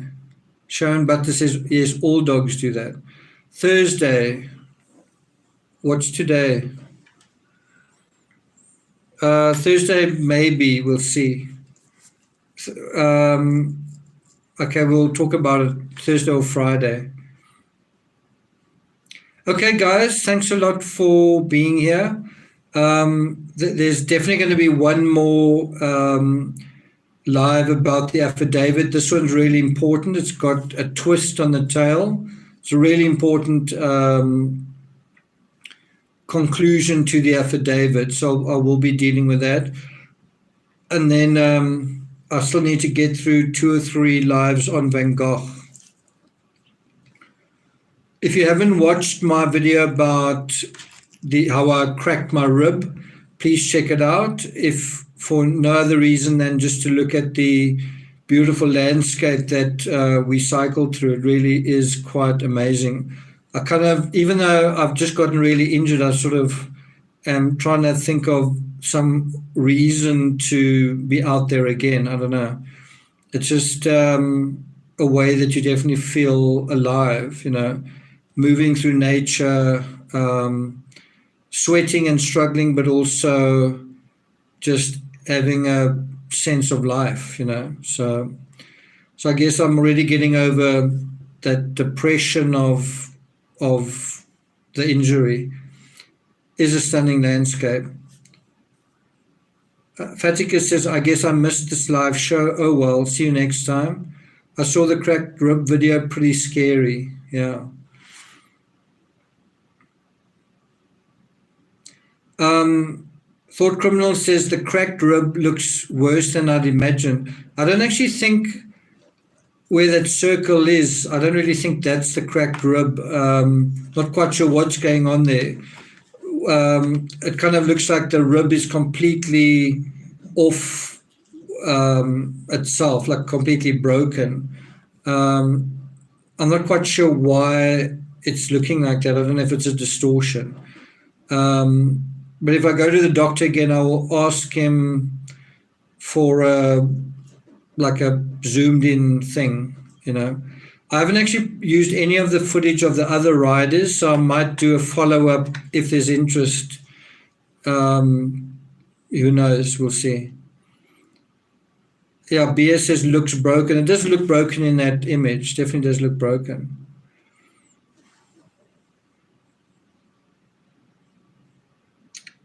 Wow, Two Dog Night says, my friend watched today. He got your TCRS t-shirt. Okay, cool. Nisi says, sorry for my long analysis on your rib. Fatika, thanks so much for that. Thanks for that. How do you like that? Okay. Kayla says, my dog licks his lips every time too. Okay. Okay, guys. Thanks a lot to Stephanie. I can't remember if Bria was in. I know Jean was in, but Bria's usually here. I don't think Bria made it tonight. Bria, we missed you. Thanks to Stephanie and Jean. Thanks to all the members who are here. And thanks for all the super chats and also for your comments. Thanks for keeping it mostly clean. And so look out for the climax to the affidavit. That's also going to be worth watching. Okay, guys, enjoy the rest of your day wherever you are, and I'll see you guys next time. Take care.